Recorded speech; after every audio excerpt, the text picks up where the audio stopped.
Hello दोस्तों, love next door की episode 13 को स्टार्ट करते हैं। उससे पहले मेरे चैनल को सब्सक्राइब कर दो।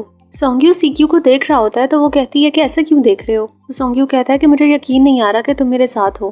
तो वो कहता है कि मुझे लग रहा है कि मैं कोई सपना देख रहा हूँ। तो उसे चुटकी काटती है और कहती है कि देखो तुम जाग रहे हो और ये कोई सपना नहीं है।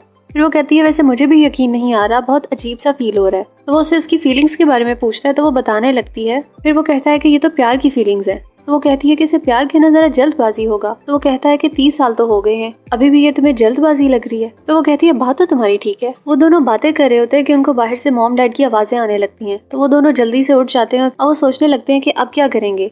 इधर मॉम डैड जो दोनों लड़ते हुए आ रहे होते हैं। सीक्यू की मॉम कहती है कि आपने मेरी एक भी अच्छी पिक नहीं बनाई, मेरे वहाँ जाने का क्या फायदा और मैं किसी को क्या बताऊंगी कि मैं कहाँ गई थी। सीक्यू के डैड तो अपनी गलती मानते ही नहीं है। वो कहते हैं कि इसमें मेरी क्या गलती है, अगर तुम अब प्यारी नहीं हो तो क्या कसूर है किसी कैमरे का। वो दोनों इसी तरह लड़ते हुए अंदर आ रहे होते हैं जब वो सोंग्यू और सीक्यू को देखते हैं और उधर सोंग्यू और सीक्यू बहुत घबराए हुए उनके सामने खड़े हुए होते हैं। सीक्यू मॉम डैड से पूछती है कि आप दोनों इतनी जल्दी क्यों आ गए, पर मॉम डैड उन दोनों को देखने लगते हैं कि ये परेशान क्यों हो रहे हैं और ये दोनों हमें इतने गौर से क्यों देख रहे हैं। फिर सीक्यू की मॉम उसे कहती है कि तुम इतनी बड़ी हो चुकी हो और अभी भी तुम कॉमिक बुक्स पढ़ती हो। और उधर उसके डैड सोंग्यू से पूछते हैं कि तुम्हें रोमांटिक नॉवेल्स पसंद है, क्योंकि वो रोमांटिक कॉमिक बुक ही पढ़ रहा होता है। फिर वो देखते हैं कि सोंग्यू ने अपनी शर्ट के बटन ठीक से नहीं बंद किए हुए, तो उसके डैड उसके बटन खुद से ठीक करके बंद करने लगते हैं। सीक्यू उठ के बैठ जाती है और वो सोचने लगती है कि कैसे वो सोंग्यू को अपने डैड के पास से हटाए। और सीक्यू की मॉम सोंग्यू को कहती है कि अपने मॉम डैड को भी बुला कर लाओ, हम साथ में लंच करते हैं। तो सीक्यू फौरन से कहती है हाँ जाओ जाओ, अपने मॉम डैड को बुला कर लाओ। फिर वो अपने मॉम डैड को बुला कर लाता है और वो लोग लंच करने लगते हैं और वो लोग इनको थैंक्स कह रहे होते हैं कि आपने हमारे लिए लंच का अरेंज किया और हमें इनवाइट किया।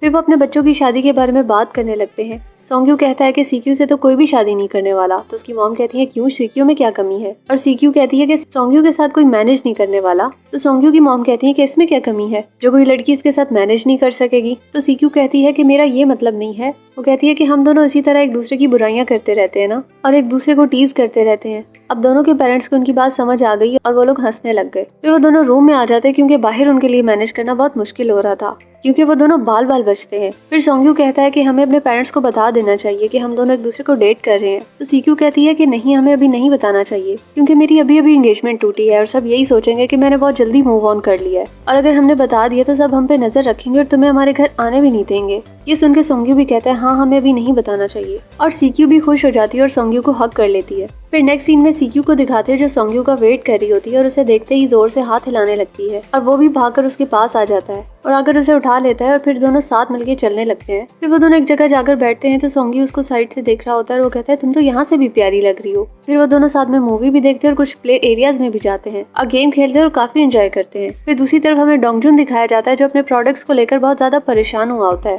क्योंकि अब तक उसे कोई भी ऑर्डर नहीं आया होता।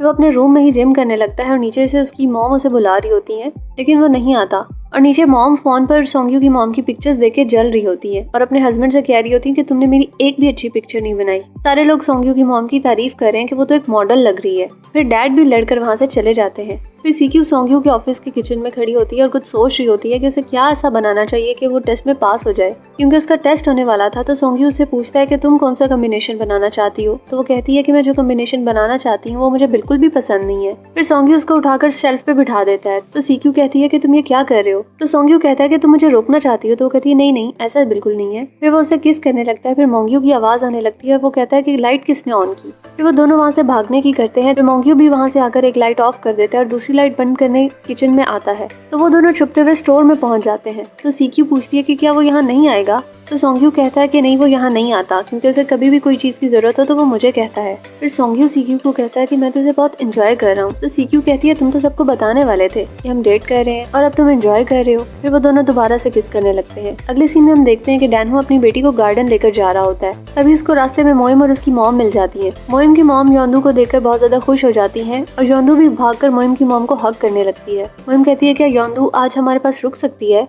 तो डैनहो कहता है कि नहीं, इसकी केयर टेकर आ गई हैं, अब मैं आपको मजीद तकलीफ नहीं दूंगा। तो मोइम की मॉम कहती है कि हमें इसके साथ अच्छा लगता है, लेकिन डैनहो फिर भी मना कर देता है। तो वो उसको लेकर वहाँ से चला जाता है। योंदू मोइम को बाय कर रही होती है। फिर मोइम की मॉम कहती है कि मैं चाहती हूँ कि तुम लेट करो, मुझे भी एक छोटा सा बच्चा चाहिए। तो वो कहती है कि अपनी दूसरी बेटी को कह दे। तो मॉम कहती है उसने पहले ही मना कर दिया है, इसीलिए मैं तुम्हें कह रही हूँ। तो वो कहती है कि मैं भी मना कर रही हूँ। फिर वो वहाँ से जान छुड़ा के भाग जाती है और मोइम की मॉम उसे आवाजें देती रह जाती है। फिर योंदू को दिखाते हैं जो अपने डैड को कह रही होती है कि मुझे गार्डन नहीं जाना, मुझे मोइम के साथ खेलना है, मुझे उसके साथ खेलने में ज्यादा मजा आता है। फिर उसके डैड कहते हैं कि तुम्हें गार्डन ले जाने के बाद मैं तुम्हें बाइक पे घुमाने भी ले जाऊंगा। वो ये सुन के खुश हो जाती है और गार्डन जाने के लिए भी मान जाती है। फिर सीक्यू दिखाई देती है जो अपने कुकिंग एग्जाम के लिए जा रही होती है। उसके लिए राइटिंग एग्जाम देना बहुत आसान होता है, लेकिन कुकिंग एग्जाम देने के लिए वो डर रही होती है कि पता नहीं अच्छा बनेगा या नहीं बनेगा, लेकिन फिर भी वो बनाना स्टार्ट कर देती है। फिर सोंग्यू दिखाया जाता है जो ऑफिस में बैठकर कुछ खा रहा होता है और मोंग्यू उससे कुछ बातें कर रहा होता है। तभी सीक्यू भी एग्जाम देकर आ जाती है और सोंग्यू भी उसका वेट कर रहा होता है। वो कहता है कि मैं अपनी गर्लफ्रेंड को कांग्रेचुलेशंस कहना चाहता हूँ। तो वो कहती है अभी तो मैंने सिर्फ एग्जाम दिया है, अभी रिजल्ट आना तो बाकी है। तो वो कहता है कि कोई बात नहीं, रिजल्ट जो भी आएगा अच्छा ही होगा। फिर वो उसके लिए कार का दरवाजा खोलता है और उसको कार में बिठा देता है और उसे ले जाने लगता है। उधर हमें नाइन दिखाई देती है जो ऑफिस जा रही होती है और उसका सामना डोंगजुन से हो जाता है। वो उससे पूछता है कि तुम कहाँ गई थी, तो वो उसे बताती है कि मैं एक ट्रिप पर गई थी और अब मुझे ऑफिस जाना है। वो ये कहकर वहाँ से जाने लगती है। तो वो कहता है कि देखो मैं अनएम्प्लॉय हूँ लेकिन फिर भी मैं खुश रहता हूँ। तो वो कहती है हाँ ये अच्छी बात है। फिर वो उसे अपना एक प्रोडक्ट देने लगता है तो वो इनकार कर देती है। फिर वो जबरदस्ती उसे देने लगता है कि उसकी फाइल नीचे गिर जाती है और उस फाइल पे कंपनी का नाम लिखा होता है जो सोंग्यू की कंपनी होती है। तो वो उसे बताता है कि मेरा फ्रेंड है और नेबर भी है।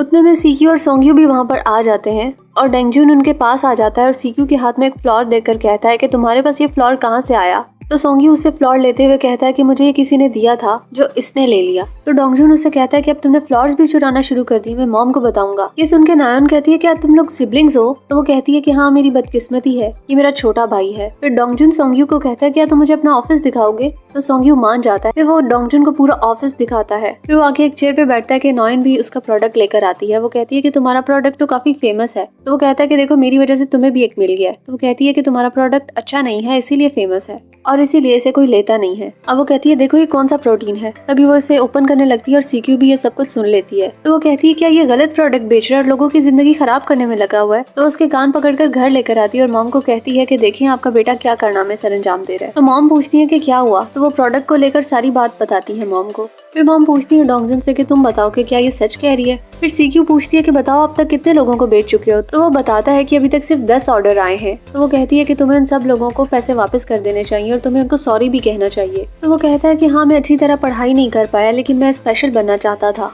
लेकिन मुझसे तो किसी को अच्छे की उम्मीद ही नहीं है। वो दोनों हमेशा से स्पेशल बनना चाहते थे और इसी बात पर वो लड़ते भी थे, लेकिन मॉम डैड के लिए तो वो दोनों इक्वल थे और ये बात उनकी समझ में नहीं आती थी। फिर डोंगजुन वहाँ से चला जाता है। फिर हम डैनहो को देखते हैं जो जा रहा होता है और उसे मोइम नजर आती है। मोइम उसे हेलो कहती है और वो जाने लगता है। तो मोइम उसे रोक के कहती है कि हमें एक दूसरे को हेलो तो कहना ही चाहिए। तो वो कहता है कि मैंने तो आपको हेलो कहा था। फिर वो कहती है कि हाँ तुम ये भी तो पूछ सकते थे कि तुम्हारा दिन कैसा गुजरा, बस हेलो ही करके जा रहे थे। फिर वो उस दिन की बात करती है जिस दिन उसने डैनहो को बोला था कि वो उसे लाइक करती है। तो वो कहती है कि तुम ये भी तो कह सकते थे कि तुम मुझे लाइक नहीं करते। तो कहता कि नहीं मैं डायरेक्टली तुम्हें ऐसे नहीं कहना चाहता था, मैं तुम्हारा दिल नहीं तोड़ना चाहता था। फिर वो कहती है कि वो सब क्या था जो तुम मेरे लिए ट्यूब्स लेकर आए थे। तो वो कहता है उस सब का कुछ मतलब नहीं था, वो बस ऐसे ही था। फिर उसके हाथ में एक लॉलीपॉप होता है जो वो उसके हाथ में रख देती है और वो कहती है कि मुझे एम्बैरेस फील हो रहा है लेकिन फिर भी मैं ये तुम्हें देना चाहती हूँ। अब फिर वो वहाँ से चली जाती है और वो उससे जाते देख रहा होता है। फिर सोंग्यू की मॉम दिखाई देती है जो अपने हस्बैंड के कमरे में आई होती है क्योंकि वो दोनों अलग अलग रह रहे होते हैं और वो नाइट ड्रेस में होती हैं। वो उसे कहती हैं कि क्या तुम कोई जरूरी काम कर रहे हो। तो वो कहता है कि नहीं मैं तो बस बुक पढ़ रहा था। तो वो कहती है कि तुम्हारा बेड तो तुम्हें कंफर्ट नहीं देता होगा। तो वो कहता है कि हाँ मैं यहाँ अकेला सोता हूँ, मुझे नहीं अच्छा लगता। तो वो कहती है कि मुझे तो अपने बेड पे बहुत मजा आता है। वो कहती है कि मैं सोच रही हूँ कि हमें एक ही रूम में शिफ्ट हो जाना चाहिए। उसके हस्बैंड तो ये सुनकर खुश हो जाते हैं और वो कहते हैं कि क्या वाकई तुम सच कह रही हो। और वो जल्दी से भाग के दूसरे कमरे में चले जाते हैं और उनको इस तरह जाता देखकर ये भी बहुत खुश हो रही होती है। फिर हमें डोंगजुन दिखाया जाता है जो अपने कस्टमर्स को कॉल करके सॉरी कह रहा होता है और उनके पैसे भी वापस करता है। तभी वहाँ सीक्यू आ जाती है। तो वो कहता है कि तुम मेरे रूम में क्या कर रही हो। खुद तो तुमने अपने रूम में बड़ा सा बाहर लिखकर लगाया हुआ है, अगर ये मेरे रूम में आए तो मैं इसे कच्चा चबा जाऊंगी। तो वो कहती है कि हाँ मैं तुमसे नफरत करती थी और जलती भी थी क्योंकि मॉम डैड तुमसे ज्यादा प्यार करते थे, इसलिए मैंने रूम के बाहर ये लिखकर लगाया हुआ था। फिर वो कहता है कि नहीं ऐसी तो कोई बात नहीं थी, मॉम तुमसे ज्यादा प्यार करती है, अगर तुम ना होती तो मॉम शायद जिंदा भी ना रह पाती। फिर वो कहती है हम दोनों ही हमेशा से स्पेशल बनना चाहते थे लेकिन हमें ऐसा नहीं करना चाहिए, हम जैसे हैं हमें वैसे ही रहना चाहिए। वो अपने छोटे भाई को समझा रही होती है और बाहर उनकी मॉम खड़े होकर उनकी बातें सुन रही होती है और खुश हो रही होती है कि आज ये दोनों कितने अच्छे से बात कर रहे हैं। फिर वो अपने हस्बैंड को भी चुप कराकर वहाँ से ले जाती है और यहाँ हमारा ये पार्ट एंड होता है। मिलते हैं नेक्स्ट पार्ट में, तब तक के लिए बाय।